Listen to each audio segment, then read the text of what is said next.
I'm Jim Collison and live from the Gallup campus here in Omaha, Nebraska. This is Gallup's Called the Coach, recorded on July 5th, 2019.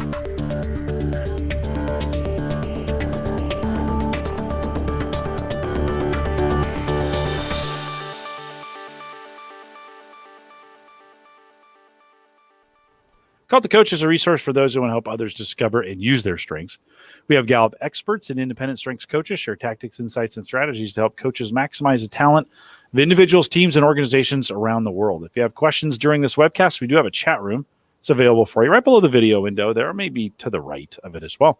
Log in and ask us the questions there. If you're listening to the recorded version and still have questions, you can send us an email, coaching@gallup.com. And don't forget to visit the Gallup Strengths Center, galcom, for all your CliftonStrengths coaching resources and training needs. You can also catch the video in both streaming and downloadable audio for offline listening.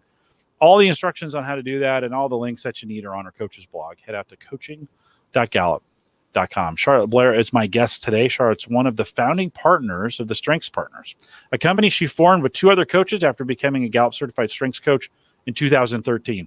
She's working primarily with teams and organizations, and 90% of her work is CliftonStrengths. Her background before moving into leadership development was in technology, sales, having spent 7 years at Canon UK and then 12 years with Verizon. Can you hear me now?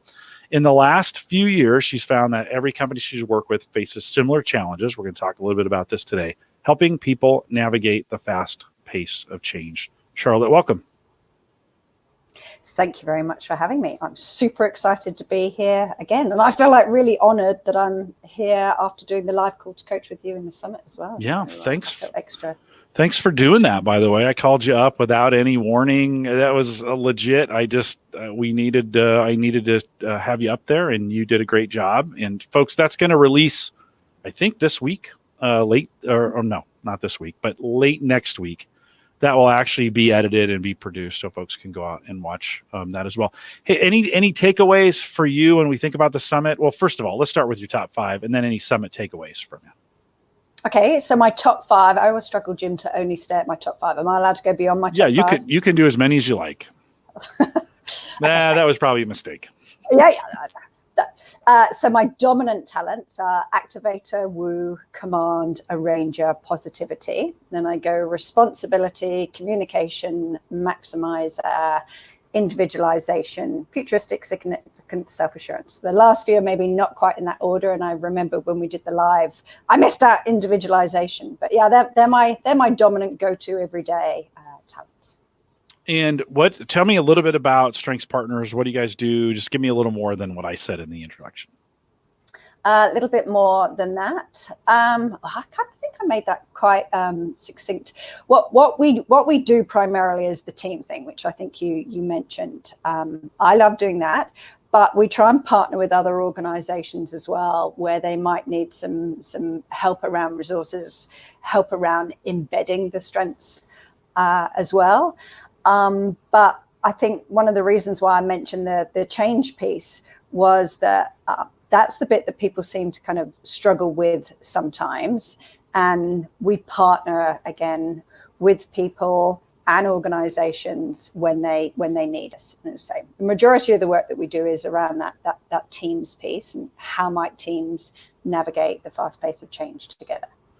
The genesis of this session was a Facebook group post you put out there talking about this. Somebody was looking for, I think, the material or something from when I think you spoke about this at the summit last summit, right? Last year, yeah. And it generated a ton of comments. And I was like, okay, if there's this many people asking about it, we need to have you on. So that does happen in our Facebook groups. That's kind of how I track what people are interested in, where we need to go, some of those kinds of things.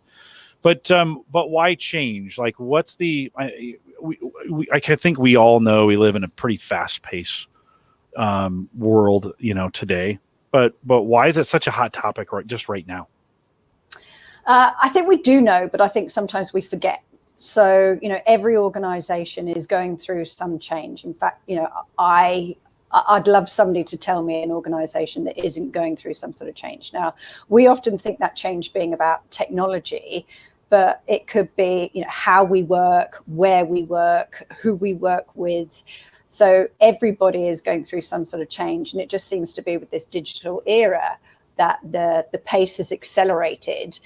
And we see so much of this kind of stress and change fatigue, and the buzzwords around being agile and agility coming in. But I think we forget that how much change is going on, and that in order to kind of stay ahead, for an organization to stay ahead, we have to be able to kind of manage that change. People are at the heart of that change. I remember, last year, I spoke on this. I remember sitting in on Jim Ball's session as well. He was talking about that. It was a good kind of combination of he was coming at it from a change management point of view, and I was coming at it from a change leadership. But when I remember sitting in this year on Mara's session around change, that whole piece about, everybody's going through some sort of change. The technology bit is what we seem to start with. And that tends to be the easier bit. The harder bit is the people side. So, how do we help the people navigate that fast pace of change? So I think every client I go and see says that this is an issue for them. Either they mention it when I say, what are some of the challenges that you're facing right now? They say, just the fast pace of change. Or it might come up in conversation, and I say to them, so last week I was talking to this client about, we were using strengths in times of change, and they were like, oh yeah, gosh, that's actually what we're going through at the moment. We're really struggling to help our people navigate that change. You mentioned the technology part, and I think we're actually the technology is some of the least used reasons now for the change. Where technology's gotten pretty stable in a lot of areas. Yeah, there might be little micro changes that are going on, but the idea, I think, when we think of open work concepts, when we think of diversity and inclusion really starting to change the workplace for what it looks like, I think we have to think through, and I guess I'm just kind of saying yes to your idea. I think these changes are not necessarily in what email client we're going to use or how technology, if I have my laptop or not, it is, or phones, right? It really comes down, those are easy. I think those are really easy changes to manage. The hard changes are when the workplace changes in ways that make us uncomfortable, genuinely uncomfortable, right? And I think oftentimes diversity and inclusion is one of those spaces where we say we need it, but then when it actually happens, it's a lot harder to manage when the people I'm working with come out of a different culture or see things in a different light or say words differently that mean different things to me. And I was like, I wanted diversity, I wanted inclusion, but I didn't want to actually change myself. So as you're working with folks, what do you think when we think about the changes that our businesses are really struggling with? What kind of changes, what would you say is the number one or number two problems or changes that are happening then? I think the number one is actually the amount of changes that people are having to kind of deal with. So I don't think there's any one particular one. I think, technology is that very common one that we see. But I think for people, the biggest challenge is the amount of change that they're having to go through. And the fact that they rarely ever get time to perhaps implement that change when something else, has just changed. My husband, works for a big global telco as well. And it's like, okay, right, well, we're now going through this massive change. And at the same time, we're going to do this change. And at the same time, we're going to hot desk. And at the same time, we're going to do this. So I think people are really struggling to handle the amount of change that's going on, and the fact that we rarely ever get to sort of stop and really, embed that. It's just a continual. And so when we think about, we forget sometimes how much change is going on. I think we also forget that we all think, feel, and behave differently. I know it's that common thing that we say, but I think we forget about it. And when we sort of say, we have to be sort of change agile, and we have to be positive, and we have to be champions. Yeah, that might feel easier for you and I, high activator, positivity arranger. That's like, yeah, this is going to be great. This is going to be fun. Let's go. But what about, what about our colleagues that think, feel, and behave really differently to us? So for me, it's about helping every individual and every manager understand how those individuals think, feel, and behave, what their talent themes bring, and what their talent themes need in times of change, and how they can contribute. So whether it be that diversity and inclusion, that kind of that piece around there, what is it that person brings to it, but also what does it need, and the whole, what also might get in the way. I want to talk a little bit about the tools, but before we do that, I do want to focus on the individual for a second. In the work that you've done and you've seen as you've coached teams through change, as you're working with individuals, of course, we all have this unique talent set, this top 5, all 34 we have access to. How do you see, do people respond? Do you see people definitely responding to change differently based on their top 5 or based on their talent set that they might have? Yeah, absolutely. And I think that's the piece that we forget. How might somebody high context, high deliberative, maybe high strategic approach a change that's going to be different to the way that I might approach it? Yeah, I'm going to go in all excited, guns blazing. Yeah, this is going to be great. And somebody else that's sort of high context, high deliberative as well. Well, hang on, what about the past? What about when we did it before? Or what about the risks that might be coming up? And these are the people that often get labeled as the negative Nellies in the team, or the people that we see as resistors to change. Well, we need those people. If we don't have those people, then people like me are going to go running off making dumb decisions, thinking that the world is all rosy and, not weighing up the risks. So, yeah, that is exactly it, that everybody brings something different to the change and they all need something different. So the more managers can help, individualize their approach when they're going through this fast pace of change, of how do I help Sarah navigate this change that's going to be different to how John's going to navigate this change? What is it that their strengths can bring to the, the piece? How do we get those people to maybe not be the resistors, or if they are the resistors, that's okay. We kind of need resistors. They have a part to play. But if they are really stuck, how do we help them use their strengths and become champions? Mm-hmm. So how do we help them look at the risks that are going to happen? I knew the world was changing fast. I love change. Based on my top 5, I love to do things differently. I love when things change. I have adaptability high.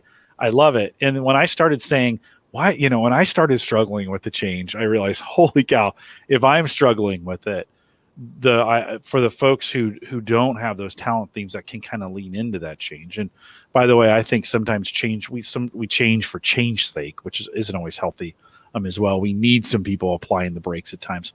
So what kind of tools are available to us, Charlotte, out there? What do you use? What has helped you? When you're coaching, what kind of stuff are you using? So I think if we think about some of the models, the tools and the models that might be out there, and I'm not a change expert, as in I'm not a change management expert, but I've found some of the resources out there really helpful when I help teams navigate this change. One of them in particular is like the change curve. You could go out there and Google any change curve, and I particularly like the kind of John Fisher change curve when you think about the types of emotions people might be going through when they go through change. I think that's really useful to understand and map perhaps how the talent themes play out there. And I'll give an example like you. Typically, I think I like change. And I've always gone, yeah, I love change. And I was working within an organization a number of years ago, and they said that we were going to be changing the floor that we were sat on. And I was like, yeah, great. I get to sit next to somebody different. This is going to be awesome. I can use my woo. This is going to be great. Until I found where I was sat. And I was sat at the end of the corridor, near the wall, next to the most introverted person that I think probably we had in the building. Now, that might have been done on purpose. It might have been done on purpose to either shut me up or bring him out of his shell. I'm not sure, but I don't think either of us enjoyed the experience after a while.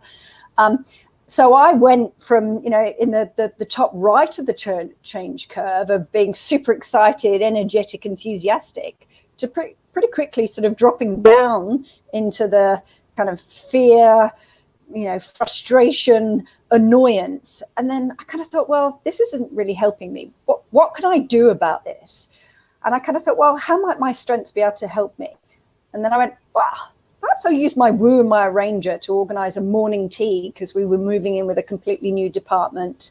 Maybe I'll set up a morning tea so that we can get to meet new people and, sort of collaborate better. So it helped me think about how I could use my strengths to move myself, from that dip back up to being enthusiastic and excited again.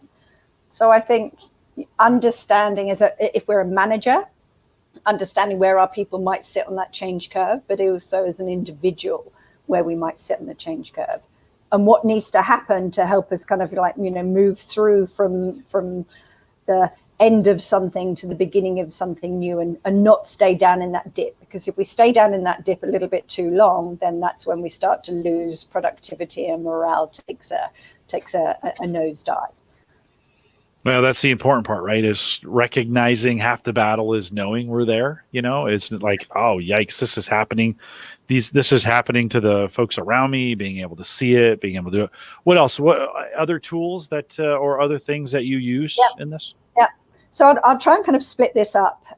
What I'd love to be able to do is give some of the people out there listening a feel, whether you're an internal coach within an organization and whether you're a kind of external independent consultant, some tools and resources that you might be able to use for individuals, managers, but also some teams. So I think at an individual level, just having those conversations, this is individual or in a group, having that conversation of helping people think about for themselves, which of their themes do they think serves them best in times of change? So even just asking that question, I think gets people thinking about it. If they then struggle, and again, it depends on whether they're new to strengths or whether they've, sort of discovered their strengths, and this is not the first time that they've been looking at it, using some resources that might be helpful to them. So the ones I like using are the insight cards that Gallup have. I have a number of those packs of insight cards that talk about what do I bring and what do I need. Those are the ones, absolutely. So I use those. I also use Cascade. So in Richard Sterry's Cascade tool, we know that there's that bring and need sheet. So helping people look at that and say, hey, what do I bring? What do I need? I know when I was looking at change a number of years ago, Adam Seidman had a great sheet on that of, what do we bring? What do we need? What might our change be? So helping people pull things out of their reports. Obviously, just their reports are really useful. And then the ability to be able to share that. So the fact that they share it with each other and they can see, hey, I approach change in a really different way to you. And one of the activities I love doing with that, in particular around groups, when we think about what do I bring and need in times of change, is to kind of pair people off with maybe the least likely to occur themes. So what does my activator bring to the change? But pair me off with other people, maybe high deliberative. What do they bring to the change? And it's like, well, they bring the foot on the brake, the caution, and I bring the foot on the accelerator. So we start to look at where some of those complementary partners might be around the change. So that's at that kind of individual level. Some of the other kind of tools that I love using, and I know I mentioned this on the previous Call to Coach, are the resource guides for managers. And what I think is extra amazing at the moment is in the It's the Manager book that you guys had that amazing 50% discount on, and I ordered two boxes of them. So when I go and see my clients now, I'll be taking that book in. How might a manager coach somebody else high in that theme? So if I'm a manager and deliberative, strategic, and intellection are not dominant themes for me, how do I get to understand them and be able to coach somebody in my team high in those themes? But then also being able to use those 4 needs of followers. So if I'm a leader, how am I going to use my activator to build trust? How am I going to use my command to have compassion? And some of these themes you might not think are the types of things that you would use to have compassion, but really getting people to think about it. So as a leader, they become more self-aware. So that's kind of some of those tools and resources I like using. Similar to the, sorry. No, keep going. Keep going. Yeah, I could just keep going forever. You're good. You're fine. Before you go, hold on. Before you do that, there was Holly had asked the theme insight cards is the answer to the questions. You were talking about these cards. We kind of blew through it. I showed it, but they're called theme insight cards. You can purchase them at gallup.com. So keep going. So I mentioned the change curve. One of the other models that I really like using in times of change as well is the Cotter model, the John Cotter model, which is like 8 steps to change. And We can do this at an individual level, we can do it at a team level, we can do it at a manager level. And I always try and get people to think about, I try and get them to think of themselves as a leader, regardless of whether they've got a title or not. So if as a team, we're a group of individual contributors, how might I show up as a leader to help lead us through some of these changes? So, understanding the role that I play. Am I do I class myself as a resistor? Am I a helper? Am I a champion around the change? But what role am I going to play, and how am I going to use my strengths in that? And when we think, and again, Kotter, if you just go out there and Google John Kotter, you'll see the kind of 8 steps there. And I'll kind of run through them very quickly. But, one of the first one is create context and urgency for change. So what are some of the themes that might be able to help us create that context and urgency for change? Well, we might want to make sure that we have the people high context or high analytical or even high activator. What are some of those themes that might help us do that?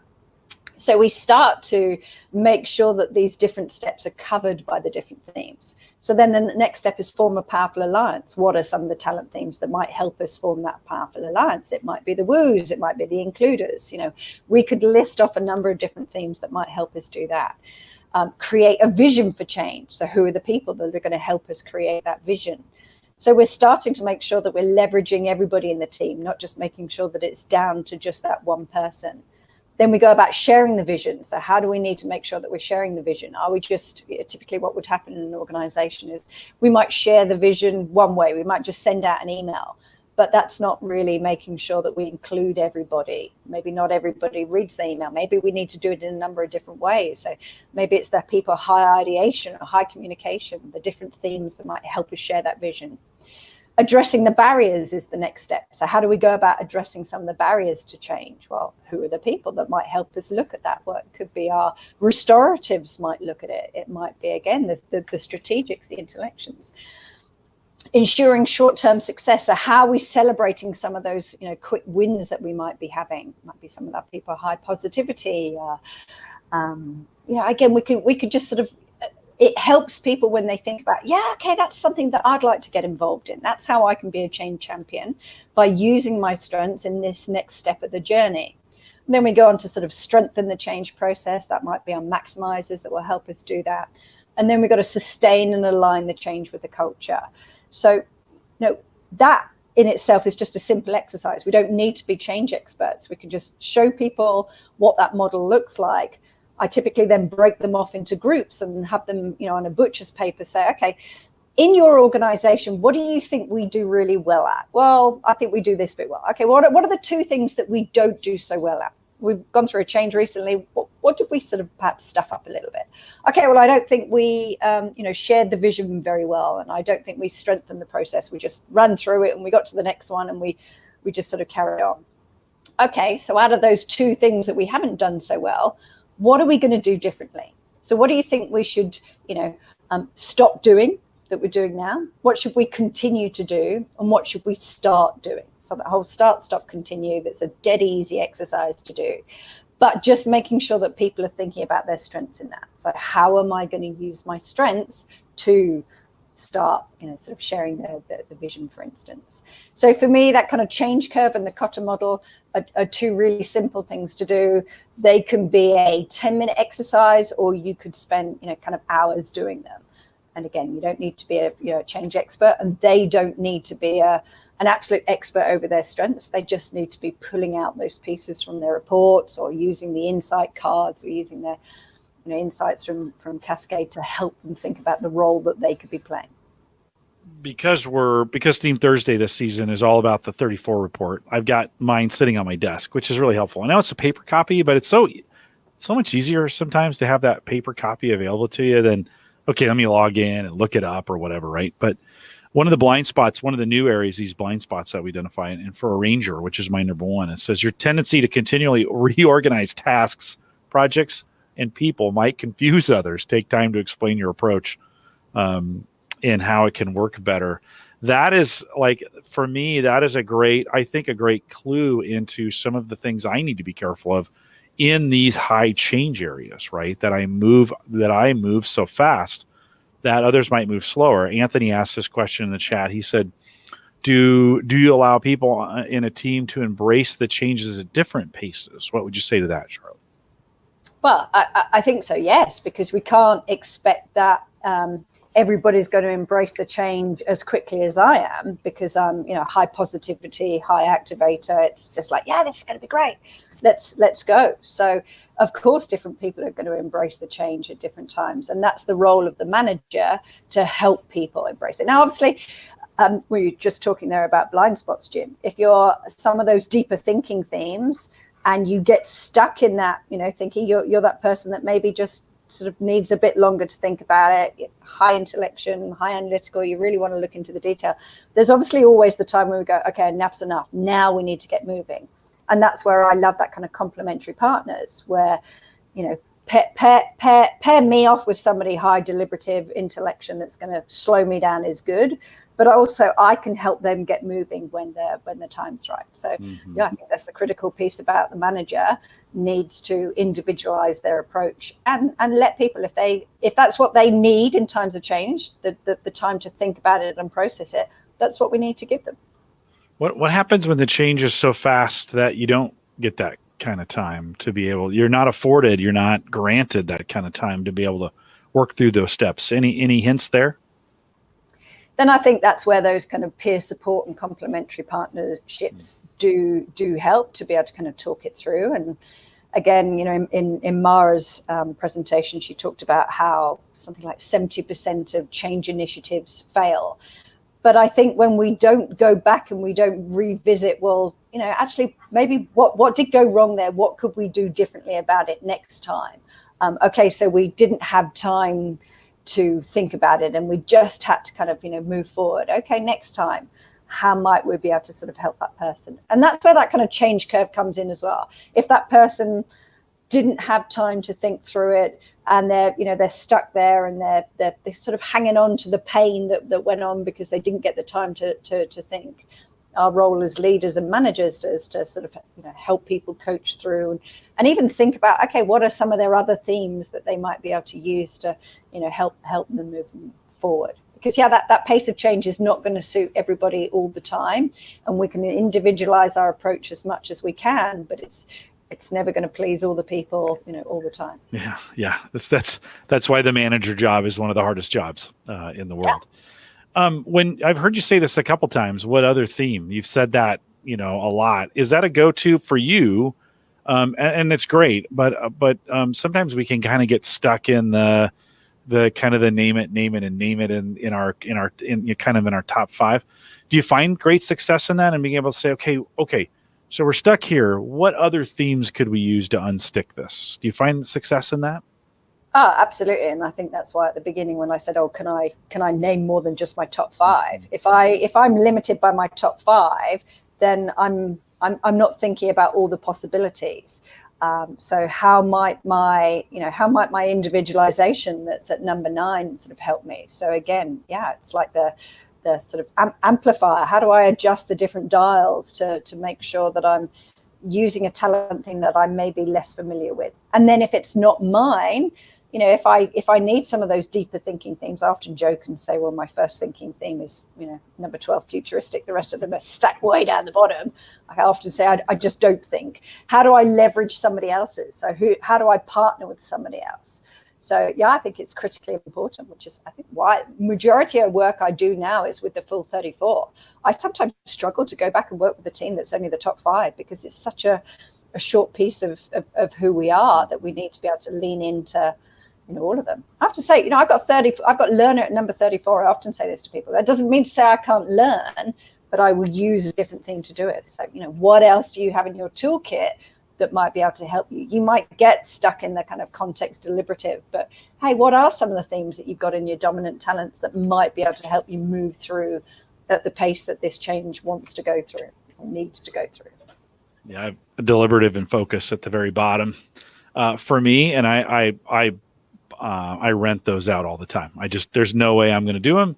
I haven't had success with them. And so I find partners quickly oftentimes now. And that's been a lesson for me, maybe in the last decade, of when I get into new roles or on new teams, is, and you alluded to this as well, and with change, I think we have to assume that change is going to be the new norm, right? This isn't going to get any better. I think it's going to constantly be this way. So when I join new teams, I'm poking and prodding to kind of start figuring out, okay, who are going to be my my partnership friends on this? Who can I rely on? Who has responsibility? That's where I kind of go to first, is who has some focus and responsibility to help me out. Charlotte, when you think about our coaching community, what would you say, and give them some advice, or how they could get in if they're not, if they're not doing this, or this is new to them? What kind of advice would you give to kind of help bring them into coaching with this? So I think it's, in the first off, when you're having that conversation with your client, whether that be a one-on-one or whether you're, working more within an organization, is, what are the biggest challenges that you're facing as an individual or as an organization right now? Or if you're an individual within an organization, what's some of the biggest challenges that your organization's facing right now? I mean, it sounds like a pretty simplistic question, but I'd be really surprised if people don't say the rapid pace of change in some sort of context. Or, people might talk about helping people be more resilient, or, we need to look at resiliency. Well, why is it that people are feeling not particularly resilient? Oh, well, it's just the pace of change that's going on. So just, I think, asking that question of, well, what are some of the biggest challenges that you're facing right now? But if that question doesn't get answered, say I mentioned earlier, I will often share what I've been doing with other clients. And I might say, when I was in with this organization last week, we were looking at, how do people use their strengths in times of change? People always pick up on that and say, that would actually be really useful. So I think using change, or even if you're not using the word change, I think, funny enough, sometimes the word change scares people. We're changing this. If we actually said improve, or even being a bit more agile about things, people are less scared off by the fact that we're changing something. How might you link that into the conversation? So I find it a good way of even just getting into a client. So I've been in to see some clients, and it might be that that's actually what we're going in to talk about, navigating change. And then I introduce strengths as a tool of being able to help people navigate the change. How do I become more self-aware, and how do I become aware of what others? And it comes back to this whole, what do we all bring and need in times of change? And again, what that blind spot might be. So strengths is just the tool. But I've done it with other clients where they go, well, actually, we don't use strengths. We already use DISC. Well, I know enough about DISC, to be dangerous. It's not dangerous, but, I know enough about DISC to go, okay, right. Well, if you're high in some of those kind of influencing themes, how might you be able to use that? If you're high dominance, not influencing themes. If you're high influence, how might you be able to use that in times of change? If you're a high dominance person, how might you be able to use that? What do the different approaches bring? So, just using strengths as a tool to be able to help is good.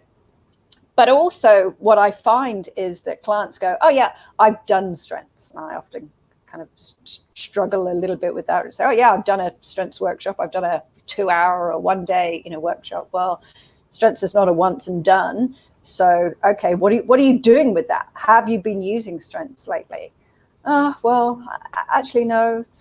And I give them some tips, and then we go on and talk about, well, here's some exercises that you might be able to use with your own teams to help navigate change. And one of the simple things that I like there as well is even just using the picture cards that Gallup have, and just changing the wording on those slightly. So, what might this picture card say? You've got everything on your desk there, Jim, haven't you? You're about to show us the pack of picture cards. There you go. So I get people to kind of, pick the picture cards. He's got them all. And I've always got I've got my cupboards here full of all my resources, and I've got about 15 different packs of cards, and people love them. That's that kind of activity that you can use, whether you're just going in and doing a refresher 10-minute session, or whether you're doing a much deeper session. But just change the wording of those questions of, how does this picture represent the ways that you work with others in times of change? How does this picture represent what motivates you in times of change? How does this picture represent what you're responsible for in times of change? So just add times of change onto the back of that. And for other coaches out there, just tweaking that activity then gets people thinking about, Okay, yeah, change is something that we need to be doing more of. And I always try and make sure that I leave them with extra kind of resources. Sometimes I leave clients with packs of cards or the insight cards so that they can kind of continually do that. But I think just asking the question is the key thing. What's the challenge? Or even, is change affecting you? I don't really like closed questions so much, but how is change impacting your organization at the moment? And I'll be super surprised if they go, actually, it's not. We're not going through any change. Said by no one ever, right? Little tip on these cards, by the way. So I have the old school ones. There's nothing on the back. Originally they were blank. We now have questions we put on the back. That's what you were referring to, and you can kind of change those questions that you have. Maybe, and we sell these, shop.gallup.com, you can buy them, but maybe you're in a market where you can't get to them or shipping's prohibitive or whatever. They're just pictures. Like you can just print out a bunch of pictures and do that in your own local market, because, you can get a variety of them, and, that's all we've done. The magic's not in the pictures, Charlotte, right? I think the magic's in the conversation, right? The pictures just get conversations going that allow you to have this dialogue with people that begins them talking to one another. Oftentimes it's the picture that'll break down especially if there's conflict in a team. If they can express that conflict through these pictures, then it's not personal anymore. It's not, I'm having a conflict with you. I am just like this, whatever this is, whatever this happens to be, or maybe like this, And so it just kind of takes the personalness out of out of the conflict, and so those can be really, really effective in getting it done. Anthony says, the chat moved. We'll do Anthony first. We use the term improvement projects when making changes, always linked back to the group's strategic directions, which is good. Donna says, if you're not embedded or with a client long term, do you have tips for helping an organization or manager continue to focus on the effects of change? So if you don't get embedded long term, any advice there? So what I try and do is, obviously I keep a database of my clients. The lovely thing is when you export and you have their email address, I try and make sure that maybe even through sort of MailChimp or something like that, occasionally I'll email my customers of here's some activities that you could do with your teams that are relevant to change. Or I might share articles or resources with them. I mean, when we think about some of the resources, Gallup, you guys have some, I wrote them down, but you guys have some amazing different documents that refer to kind of matrix teams or organizations. What was one of the ones that I kind of use quite a lot. I'm trying to find it now, but you guys wrote a great one on the future of work, I think it was. This buried in the State of the American Workplace is and out of that has come a bunch of little sub reports on like remote workers and some of the challenges around those pieces, right? Yeah, that's right. The one in particular that I found really useful was the real future of work. So sometimes I might send my clients one of those articles, or again, I posted on LinkedIn. So Donna, so that you're making sure that you're at the forefront. You might not be embedded with that customer, but you're in their mind. You keep kind of, knocking on their door, even with it's just an article, or here's an activity, or here's some questions that you might want to ask your team at the beginning of your next team meeting, so that they invite you in and they do kind of get embedded. And sometimes they don't invite me in. They kind of go, oh, no, we're doing this ourselves. Well, that's fine. As long as I'm helping that organization really use strengths, not just do strengths, that they actually really become a strengths-based organization, then that's fine. But yeah, maybe just send them articles. For the longest time, I couldn't get our coaches to read Gallup.com. I was like, guys, some of the best workplace information is available on Gallup.com. And it can be applied across the board. I mean, sometimes the things that go on in families are the same things that happen in the workplace, by the way. They're just little mini workplaces in some regard. And so, Gallup.com, if you go to news.gallup.com, do a little search in there. We're actually moving, Charlotte. All of the coaching material is moving onto Gallup.com. So now you don't have to go to coaching.gallup.com anymore. You can head over to Gallup.com and search in all that strengths material. Not quite yet, but then when we make the conversion to Access, it will be there as well. I was going to mention one other form I like in change, and I repurpose that individual development plan for it, where it's name it, claim it, and aim it, but you have a green box that says a goal. And if you put the change that's happening in there, and then talk about the various themes that you have, and draw, then it kind of walks you through that process of, okay, what can I use? It's just you do this already. It's just a formal form that you can fill out, and then it funnels at the end. What now can I do? That's actually a really great form, available in your kits if you're Gallup trained. Really great form you can hand out and walk people through it, and you leave it with them, and that's a good opportunity for them to remind them that you worked through this with them. So would you add anything else to that, Charlotte? Yeah, I think the critical piece is, not just being aware of what their strengths bring and need, but then how are you going to apply it? What are you going to do differently, as a result? And I think, links in with that is that potential over the blind spot. So I think another thing that I sometimes have them think about is about their attitudes toward change. So do they have perhaps more of a fixed mindset or more of a growth mindset? Do they have more limiting beliefs that change is done to them, or that they actually have a role that they can play, more of an enabling belief of, I have a role to kind of, play in this change. But what are you going to do differently as a result of knowing this about your strengths and how they can contribute to the change is the critical thing. I think also in there, when I use Cascade, I remember last year before the summit, and I was doing that session, I remember Richard Sterry, developed a worksheet within Cascade that was particular around change as well. That's quite useful to sort of help individuals, but also teams of, again, how do I use my strengths to contribute to the change, what before it's happening, while it's going on, afterwards. But again, what am I doing differently as a result is the critical piece. And the same for leaders as well, not just let's not just talk about it. What are we actually going to do about it, and how are we going to share how we approach this differently with each other? I think a good opening conversation too. This is, oftentimes this domain where domains enter in, especially when we're thinking the All 34 report. With teams, domains can be very, very powerful because they will group things together very quickly. And I think you can have an opening volley of a conversation that goes something like, hey, here's our team, and here's how we kind of sort. What are our tendencies going to be, both good and bad, as a team, as we think about a impending change or an impending improvement? I'm going to start saying that more. An impending opportunity, right? Those kinds of things. And that can actually, at a group level, begin again to take the blame off individuals and really give the team kind of a team identity and say, oh, okay, we've got some tendencies, but we also have people who can help us in these areas, right? And allow people to start having those conversations. And I think, to your point, at the end of the day, we need people stepping up and saying, okay, I'm going to do this in the midst of this, whatever this improvement is, whatever this opportunity is. I'm going to take something and do something with it. And I think that's the end goal, right?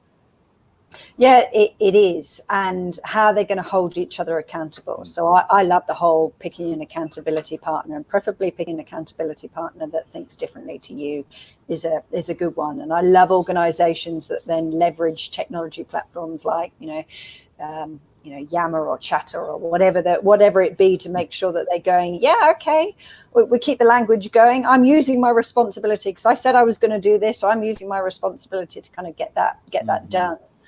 But also making sure that when you said, what can be some of the challenges, if we're looking at the group data, we don't go down that route of and we see it all the time. Oh my God, we don't have many influencing themes. That means to say we can't influence anybody over the change. It's okay. Well, the data says we don't have any influencing themes. Perhaps, we can't see this great presence of the orange themes, but okay, how might you use your strategic to influence somebody? How might you use your responsibility to influence somebody? Yeah. So, that whole piece about where it's not what you do, it's how you do it. So how are you going to use your talent themes in that kind of times of change? So I love looking at the team data when we're approaching sort of change as a team of, okay, yeah, what's this telling us? But okay, how are we going to use these talent things to make up for the fact that we've got lack of focus or we don't have any context, for instance. I've had it where, a group of HR professionals, this was recently, they all had context in their bottom 30 something. And it was like, wow, this is interesting. And when we talked about, okay, well, what else do you use? People go, yeah, actually, I use my individualization because I've really got to understand that person and their past and their history. So that helps me versus the fact that, oh my God, I don't have context. Mm-hmm. So, having them think about, this is a strengths approach. What do you have versus what don't you have?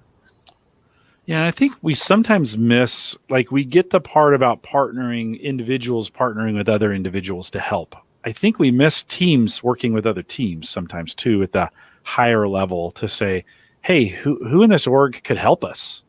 And how could we partner with another team and make it even more powerful, and then bringing them in with a team report to say, hey, who can help us in this area? And man, what a great way to get cross-team collaboration going. If it's gonna influence an entire org, maybe you need to get your comms team in there. Like if you're you got a bunch of software developers and they maybe they don't have a lot of influencing in there, but your comms team does. Well, let's get the comms team to kind of help us out, get some of that communication going and that influence happening. And I just think at the group level, we don't take advantage of that enough.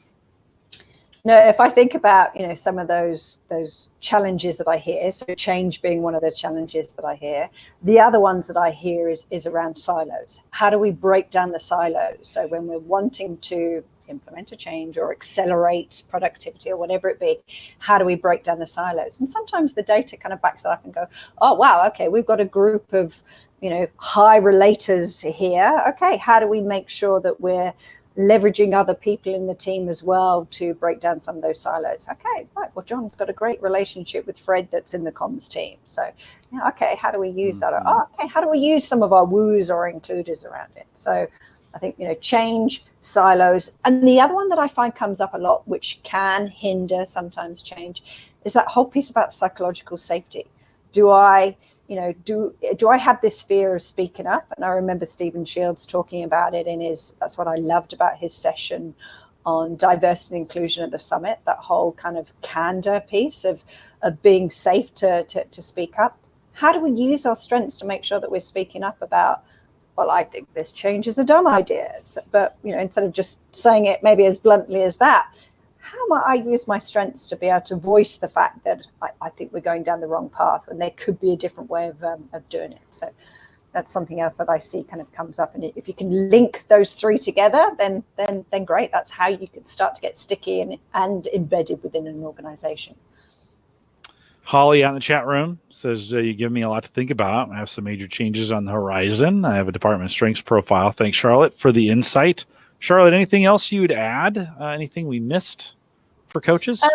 I think some of the other resources. So we talked about some of the Gallup resources. I think It's the Manager, Gallup's own reports, the state of the workplace, the real future of work. Being able to, if you work with Q12 as well, being able to link that Q12 in there helps. That there are other organizations that have some really great data out there as well. I mean, one of the ones that I found useful to me, and I think I started doing change work when I was at Mercer internally, but then also externally. Mercer do a great report around, the state of the global, not the state of the global workplace, sorry, their global talent trends. That's your report.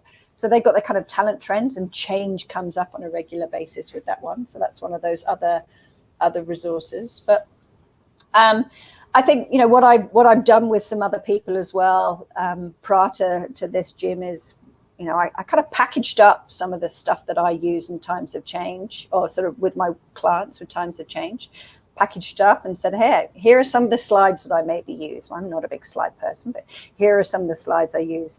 Here's the kind of workbook. Here's some of those activities. Here's the links to find some of the great videos. I mean, there's a really cool video out there. Have you ever seen the Dancing Guy on the Hill video? No, if I said dancing no. down the hill, it's it's a guy that starts doing what I would probably do, dancing on my own, quite comfortable, dancing on my own on the hill, my high kind of woo positivity. Yeah, this is fun. And then, he's starting a movement, and the people that are kind of like joining him. So, some of those videos. So I kind of packaged up some of the resources that I use. So if people are interested in those, then let me know, and I'd be sort of setting up calls with people to kind of walk them through them. So but there is so much stuff out there that you don't need to be an expert in change to be able to help your teams or your clients navigate change. There's lots of simple exercises, there's lots of things that you can just tweak, resources that are already out there. Yeah, I think it's more of doing what you're already doing in a lot of cases with people, of helping them. That you'd said it earlier, that's that understanding who you are and how you're wired and how you're going to respond to something is the first step. And I think for a lot of coaches, that's just getting people to see that dynamic, working them through that piece. Change has such an embedded trust factor in it. In other words, if in the organization trust is low, no matter what you do, it's always going to be hard. If trust is high, it's going to be a little bit easier. People are going to trust each other and trust one another. And so there's some great opportunities there. So I'm not sure. I did remember that video, and that is super great. It's probably something I ended up doing, except I'd have been more aggressive about getting people to help me out in that. He just started doing it, and then people came over and because he wasn't afraid, right? Wasn't afraid to kind of dance on his own. There was another video in our Facebook group with a little girl. She's it's like a church kind of choir thing, and everybody's standing and she's dancing up there all by herself. And just a great symbol that sometimes we're going to have to step out and start those things without other people. Charlotte, thank you for your time today. Thanks for doing this on a U.S. holiday and for in the middle of the day, and all those stuff is great. I appreciate it. That doesn't affect me at all. Doing it on a US holiday is absolutely fine for me, Jim. That's thank you for staying up late on a US holiday. Yeah, no worries. It's always good to chat with you, and great to get this help get this message out. There's a lot of things happening with it, and how about one more? Anything else final that I missed in there? Sometimes I wrap too early. Anything else you want to say as a final? No, I don't think so. I think we've pretty much covered it. I've sort of jammed a lot in there, and I maybe didn't go as organized as I thought it was going to kind of come out. I told you I wrote a load of notes, but I don't always refer to them. But I think it's thinking about what can you do with the individual, what can you do with the managers, or if you are an individual or a manager or a team, there's lots of different ways. But just sort of thinking about how do I use what I have, how I think, feel, and behave to be able to sort of help me cope with or navigate through the change. But no, I think you've pretty much covered it. So thank you very much for having me on. Appreciate having you on. It's always a good reminder with that. Lots of materials. You mentioned a lot of things throughout this. There's lots of materials in the kits that I'm often reminding people of, to say, oh yeah, no, that's in the kit. It's good. Maybe it's time for a kit audit. Spend a little bit of time, log in, find your kit. Some people don't even know how to log into them. Log in if you have the electronic version. If you have the paper one, just pull that thing out.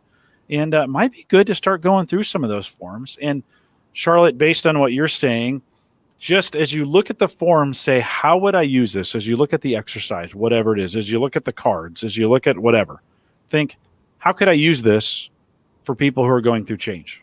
And I think I think what you said today is just add a few, maybe add a different word to it. Yep. And you might have that whole toolkit already available to you. With that, we'll remind everyone to take full advantages of all the resources we have available at the Gallup Strengths Center. It's galcom. You can send us your questions or comments.